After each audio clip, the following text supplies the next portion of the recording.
films qui font peur. Les films qui font peur? Ouais, j'aime bien. Ok alors, autre question. Quel est ton film d'horreur préféré? Scream, bien évidemment.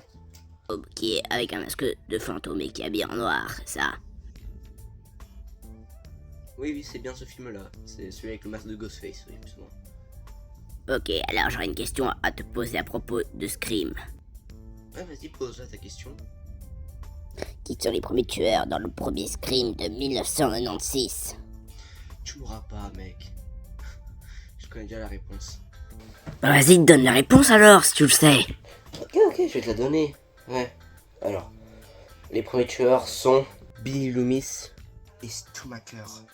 Alors, j'ai juste ou bien alors j'y faut. Et merde, oui, bon, t'as eu juste, c'est bon. Et oh merde, mon modificateur de voix. C'est toi, Spidey?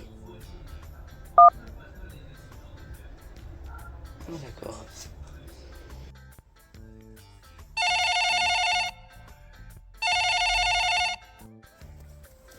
Quoi encore? Waza!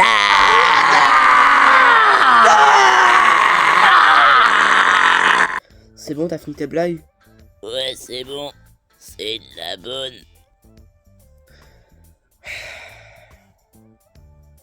Billy Loomis et Stu Macker, sans doute le duo le plus iconique de la saga Scream. Je veux dire, dans la plupart des films de la saga, ils ont déjà été mentionnés plus d'une fois. C'est surtout les Ghostface les plus appréciés par les fans avec Roman Bridger et Mickey Altieri.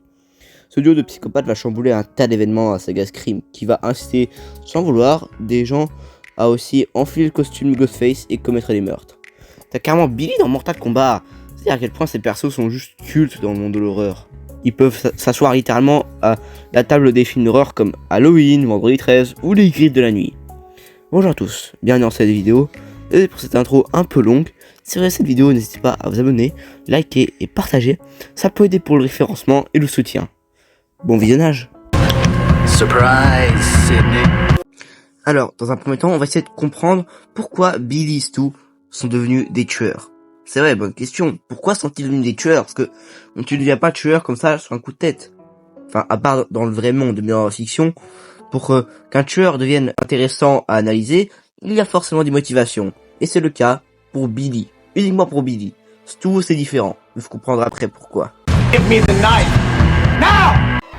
En 1995, soit un an avant les événements de Scream 1, lorsque Roman Bridger a voulu rencontrer sa mère, elle l'envoie chier et il a brillé ce qu'elle a suivre en permanence en filmant son quotidien. Et il remarque que Maureen Prescott trompait son mari avec le père de Billy Loomis. Roman va en profiter pour montrer ce petit court-métrage, et donc Nancy Loomis va le découvrir et puis abandonner son fils et son mari, ce qui va détruire mentalement Billy. Roman va profiter de ça pour le manipuler. Roman lui expliquera son plan. 1. Trouver un bon costume.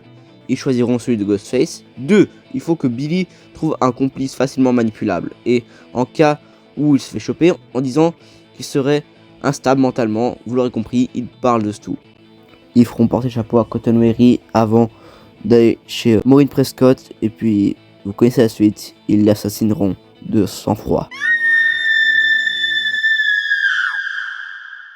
Très bien. Maintenant, il serait peut-être temps d'analyser Billy et puis après on va analyser Stu. Allez.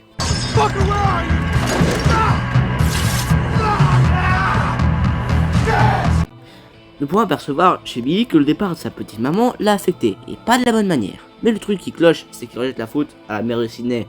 Sauf que ça serait oublié qu'une relation sexuelle, c'est à deux, et à ce que sache, c'est son père qui est en faute, donc ça dévoile le côté assez misogyne de Billy. D'ailleurs, c'est un point que l'on peut voir également chez sa mère, d'en vouloir à Maureen Prescott, alors que c'est Hank Loomis qui est en faute, pas Maureen. Je note également que Billy est déjà assez froid, sérieux et réfléchi. Aussi, on peut comprendre que s'il n'avait pas eu connaissance de Roman et de son petit film, Billy aurait pu s'en foutre réellement de la tromperie de son père. Mais pourquoi s'en prendre à Sydney alors? Parce que ça faisait partie du plan de Roman. D'abord tuer la mère, puis la fille. Le défaut de Billy est avant tout son ego. C'est-à-dire que Billy, au lieu de tuer Sydney directement, il préfère expliquer son plan dans les moindres détails, ce qui va causer sa perte. Surtout que Billy et Stu se poignardent pour se passer pour des victimes. Mais c'est un plan assez risqué. Aussi, la fin nous fait comprendre que Billy, dans le duo, c'est le cerveau des meurtres. C'est lui qui prévoit les plans. Maintenant, il serait peut-être temps de passer à Stu Macker. Yeah! I'm ready, baby! Hey, lads! Get up! Yeah, man, get up! Ouais, tout ce que j'ai dit sur Billy, et bah Stu, c'est tout le contraire. Comme j'expliquais tout à l'heure, Stu sert davantage de moyen de secours pour Billy, pour en cas où la police ne croit pas à l'histoire de victime, en l'accusant d'être le seul tueur.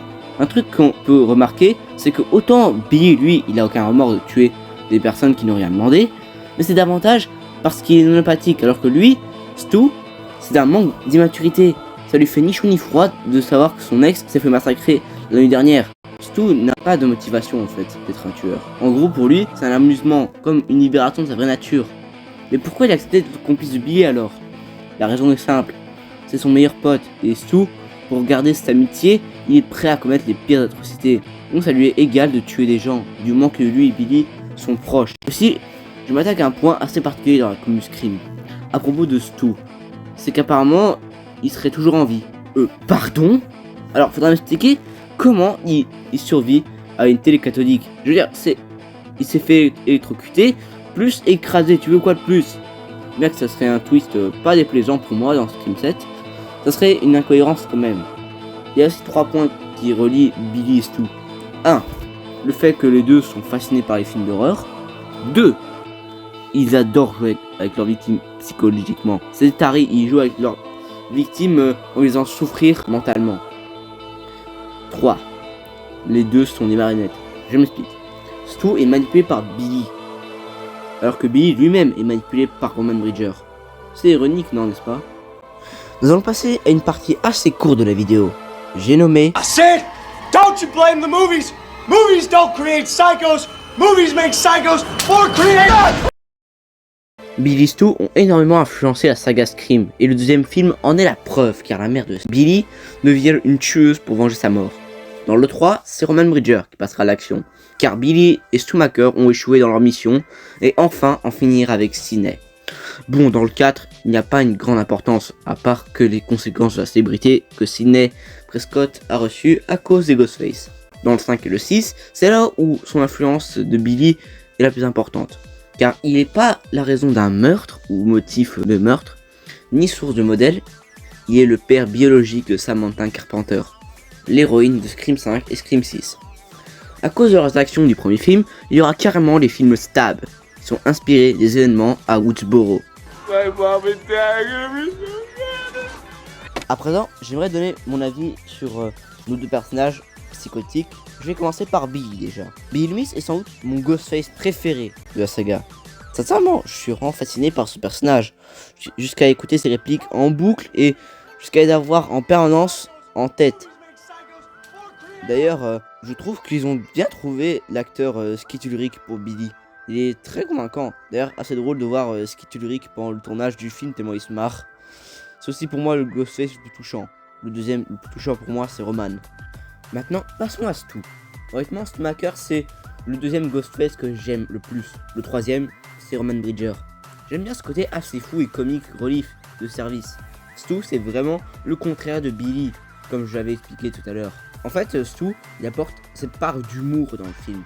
D'ailleurs, dans la suite de la saga, on prend ce même schéma dans le 2. L'un a un mobile, l'autre non. En fait, Stu, lui, il apporte de la désinvolture dans le duo.